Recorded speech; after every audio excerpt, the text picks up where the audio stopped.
कर्म करे किस्मत बने, जीवन का यह मर्म, प्राणी तेरे हाथ में, तेरा अपना कर्म, तेरा अपना।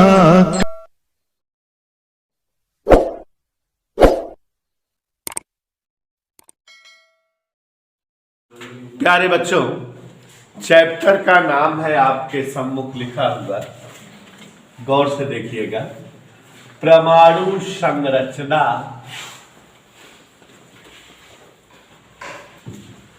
एवं स्पेक्ट्रमों की उत्पत्ति।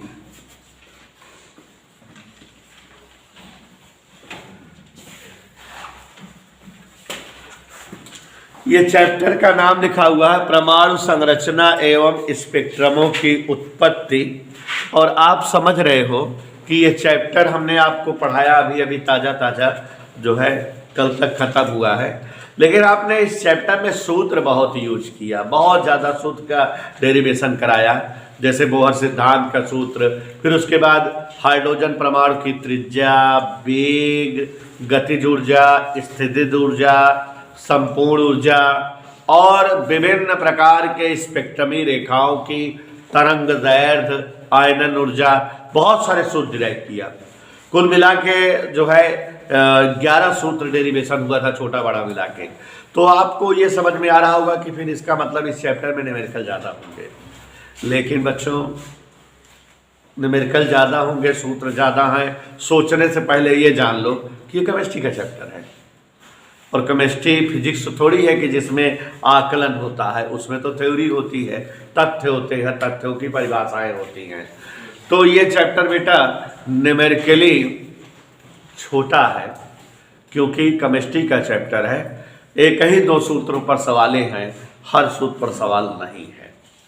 लेकिन इस अभ्यास की सवालें अगर एग्जाम में पूछी जाती हैं तो 1 नंबर के क्वेश्चन बहुत बनते हैं, इसमें 2 नंबर के क्वेश्चन बनते हैं, या बस 1 नंबर या 2 नंबर के ही प्रश्न पूछे जाते हैं। बट हमें तो तैयार रहना चाहिए।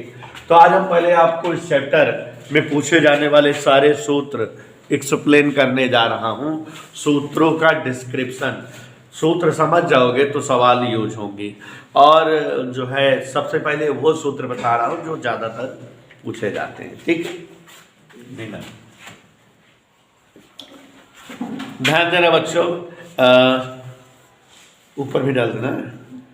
सबसे पहले इस अभ्यास में एक सूत्र आपने पढ़ा है बोहर सिद्धांत से कि इलेक्ट्रॉन उन्हीं कक्षाओं में चक्कर करते हैं जिनके लिए उनका कोणीय संवेग कक्षा संख्या के h/2 पाई गुना होता है। तो ये सबसे पहले इलेक्ट्रॉन का कोणीय संवेग अगर आपसे पूछे, माने आप जान जाना MBR पूछ रहा है और इसकी वैल्यू NH/2 पाई होती है। ये पहला सूत्र है जिस पर सवाल पूछेगा। Is that okay?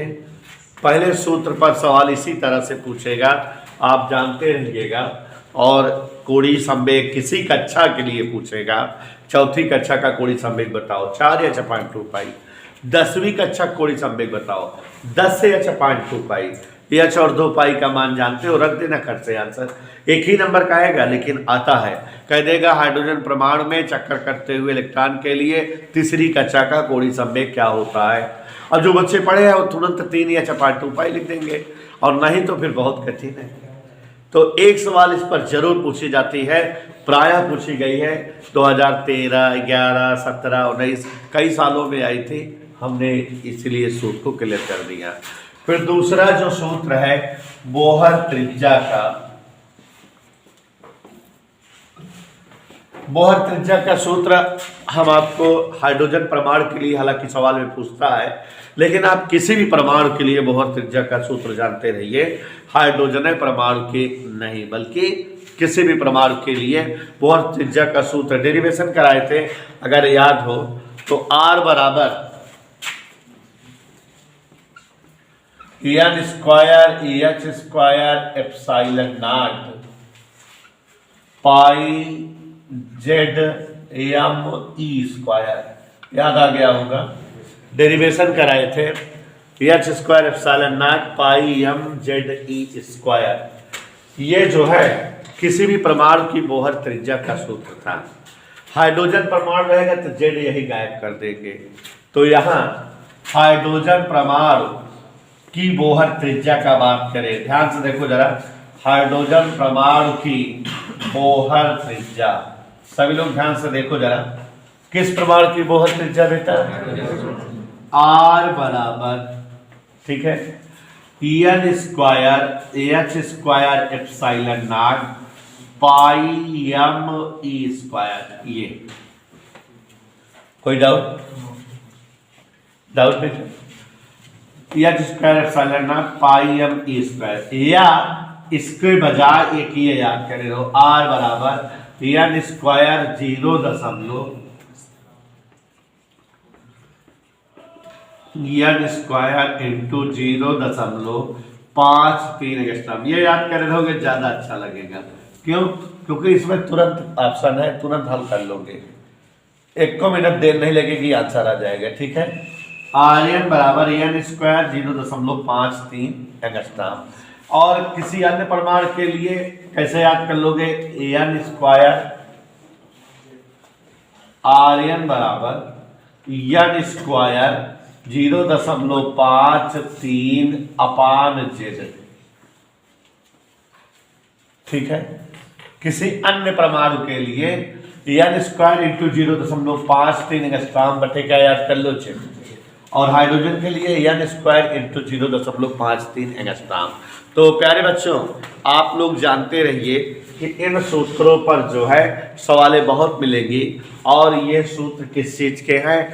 हाइड्रोजन परमाणु के लिए त्रिज्या का, बोहर त्रिज्या का सूत्र, या किसी अन्य परमाणु की त्रिज्या के लिए बोहर सूत्र। बड़ा ट्रिकी सूत्र लिखे हैं, n square upon z into 0.53 angstrom. यही एक याद कर लो, हाइड्रोजन परमाणु के लिए जेड गायब कर दो, दैट्स इट। ठीक है, कभी आज तक पूछा नहीं है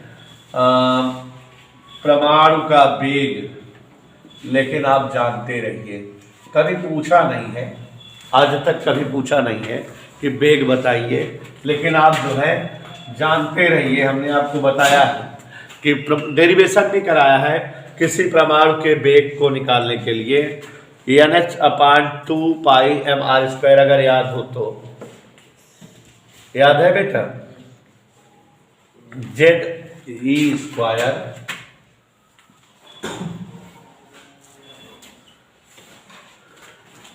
सूत्र डिराइव कराए थे, Z e square upon 2h epsilon not.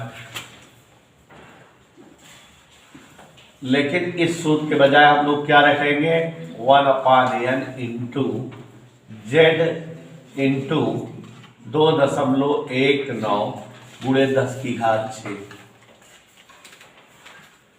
ये किसका सूत्र है बेटा? किसी भी परमाणु के वेग को निकालने का सूत्र है, और असुविधा नहीं क्रिएट होनी चाहिए आपको। इधर क्लियर? किसी भी परमाणु के कक्षाओं में चक्कर करते हुए इलेक्ट्रॉन के वेग को ज्ञात करने का यही सूत्र याद किए रहो, क्योंकि ये याद करोगे तो इसमें सबका मान रख करके कैलकुलेशन करना रहेगा। ये याद करे रहोगे तुरंत निकाल लोगे। और यहाँ अपने आप समझ रहे हो कि अगर हम किसी परमाणु विशेष का नाम ले लें तो आप परमाणु क्रमांक ही लिख देना है बस, और कुछ नहीं। जेड का परमाणु क्रमांक, हाइड्रोजन परमाणु क्रमांक 1, जेड गायब हो जाएगा, 2.19 गुणे 10⁶ बटे n, ये सूत्र आ जाएगा। इधर क्लियर? और अब जो है 2-3 सूत्र इकट्ठा याद करिए, जैसे कि परमाणु हेतु गतिज ऊर्जा, स्थितिज ऊर्जा, संपूर्ण ऊर्जा। याद आया?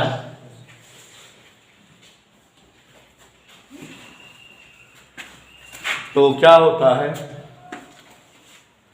माइनस RCH अपान एन स्क्वायर, यही होता है। लेकिन ये किसके लिए है ऊर्जा का सूत्र? हाइड्रोजन परमाणु के लिए। जेड स्क्वायर से गुणा कर दो तो ये दुनिया के सभी परमाणुओं के लिए हो जाएगा। इधर क्लियर? किसके लिए संपूर्ण ऊर्जा सूत्र है बेटा? किसके लिए?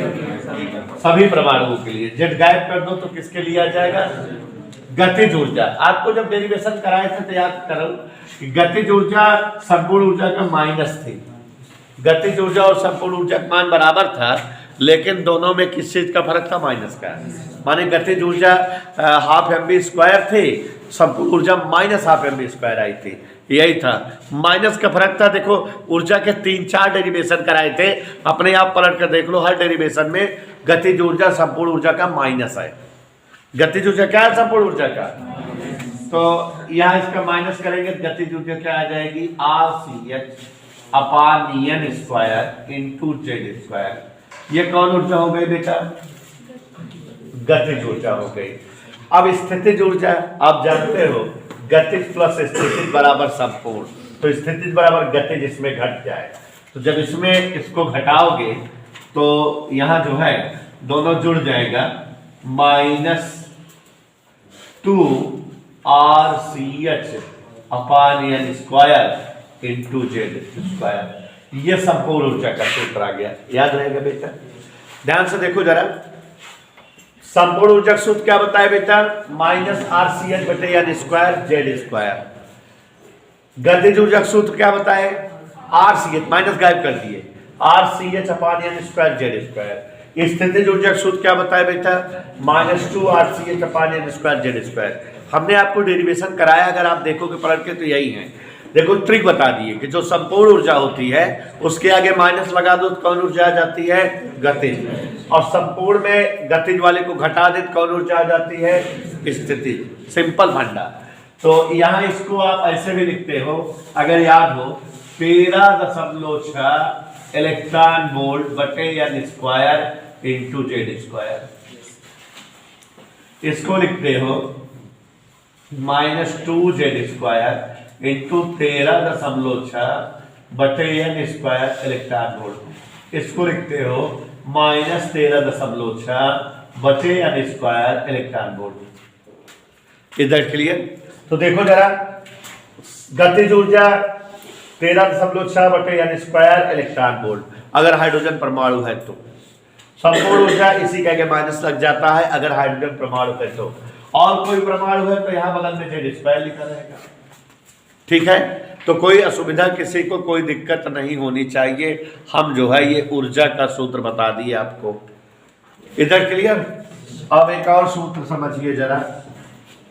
जब इलेक्ट्रॉन एक कक्षा से दूसरी कक्षा में जाता है तो उत्सर्जित ऊर्जा अगर कभी पूछे, डेल्टा ई बराबर एच न्यू बराबर AHC अपान लेमडा बराबर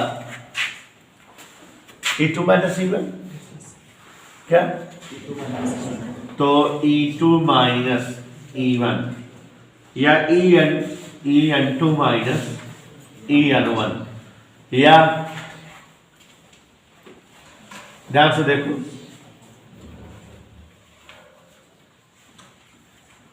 इसको हम लिख सकते हैं -13.6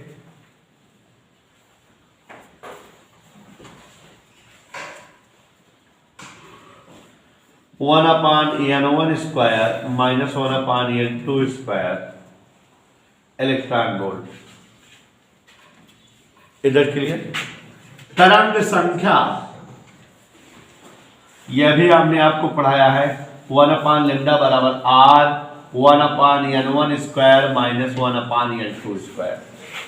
ये सूत्र बताए हैं। और बच्चों ये जो सूत्र है बहुत ज़्यादा उपयोगी है, क्योंकि इस सूत्र पर जो है आपको एक एक नंबर के क्वेश्चन मिलेंगे। कभी नाम लेकर के कह देगा कि बामर श्रेणी के लिए तरंग दैर्घ्य बताओ, तो कभी पाश्चन श्रेणी के लिए तरंग दैर्घ्य बताओ, कभी जो है लाइमन श्रेणी के लिए तरंग दैर्घ्य बताओ। कहेगा कि कोई इलेक्ट्रॉन तीसरी कक्षा से दूसरी कक्षा में जा रहा है, उत्सर्जित ऊर्जा की तरंग दैर्घ्य बताओ। तो ये वाले सूत्र याद कर लीजिएगा। और जो है दूसरी से तीसरी में तो n1 जगह 2 n2 जगह 3 रख देना, सॉल्व कर लेना, आंसर आएगा। तो ये सूत्र पर सवालें मिलेंगी और इस पर एक एक नंबर के क्वेश्चन मिलेंगे। जैसे कह देगा बामर श्रेणी की तीसरी रेखा की तरंगदैर्घ्य बताओ। क्या बेटा? बामर श्रेणी की तीसरी रेखा की तरंगदैर्घ्य। तो हम जान रहे हैं जब हाइड्रोजन परमाणु में इलेक्ट्रॉन विभिन्न कक्षाओं से दूसरी कक्षा में आता है तो बामर श्रेणी बनती है। तो n1 जगह 2 हो गया, पक्का लग गया। अब पहली रेखा जब इलेक्ट्रॉन तीसरी कक्षा से आएगा, दूसरी रेखा जब इलेक्ट्रॉन चौथी कक्षा से आएगा, तीसरी रेखा जब इलेक्ट्रॉन पांचवी कक्षा से आएगा। तो n2 जगह 5 रख देंगे, n1 जगह 2 हल कर लेंगे, बामर श्रेणी के तीसरी रेखा की तरंगदैर्घ्य आ जाएगी। तो बच्चों इतने ही सूत्रों का समावेश है आपके इस चैप्टर में। सूत्र कठिन नहीं है, टेक्निकल है, जितने भी लिख दिए हैं सूत्र याद करिए, जितनी सवालें बोल दिए सवाल लगा लीजिए, चैप्टर जल्दी से समाप्त हो जाए। हम नाभिकीय ऊर्जा और नाभिक की संरचना पढ़ाएं। केमिस्ट्री में चैप्टर्स में न्यूमेरिकल नहीं रहते ज़्यादा, बस आपके ज्ञानवर्धन के लिए हम हर न्यूमेरिकल लगवा दे रहे हैं, हर सूत्र समझा दे रहे हैं। एक बार और से देखिए जरा, इलेक्ट्रॉन का कोई संवेग याद रखिए, MBR का मान यानी 6.25 होता है। एक एक नंबर का क्वेश्चन मिलेगा बेटा, एक एक नंबर 2-2 नंबर के प्रश्न इस अभ्यास में मिलते हैं। दूसरा है बोहर त्रिज्या जानने का सूत्र, एकदम झकास याद कर रहिए, n स्क्वायर गुणे 0.53, n स्क्वायर गुणे क्या याद कर रहे हो बेटा, n स्क्वायर गुणे 0.53 हाइड्रोजन परमाणु के लिए। किसी अन्य के लिए अपान जेड याद कर लेना, और परमाणु के वेग के लिए 2.19 गुणे 10⁶ अपान n, और किसी अन्य परमाणु के लिए गुणे जेड। यही तो है, इजी है ना। और अगर ऊर्जा की बात रहेगी तो गतिज ऊर्जा रहेगी 13.6 बटे n स्क्वायर इलेक्ट्रॉन वोल्ट, संपूर्ण ऊर्जा -13.6, स्थितिज ऊर्जा -2 गुणे 13.6। अगर किसी अन्य परमाणु की रहेगी तो जेड स्क्वायर से गुणा कर देना सब में, बस। इधर क्लियर। शॉर्टकट ट्रिकी सूत्र बताए हैं। उत्सर्जित ऊर्जा, उत्सर्जन सूत्र हमने लिखा है hν या hc अपान लैम्डा, या इसी को -13.6 1/n1 स्क्वायर -1/n2 स्क्वायर। इस सूत्र के द्वारा इलेक्ट्रॉन संक्रमण या इलेक्ट्रॉन अवशोषण, ऊर्जा अवशोषण के दौरान उत्सर्जित ऊर्जा की तरंगदैर्घ्य, आवृत्ति या ऊर्जा उत्सर्जन निकाल सकते हो। तरंग संख्या का ये सूत्र बहुत इंपॉर्टेंट है। बामर, लाइमैन, पाश्चन, ब्रैकेट के किसी भी रेखा की तरंगदैर्घ्य पूछेगा तो इसी सूत्र का प्रयोग करके तरंग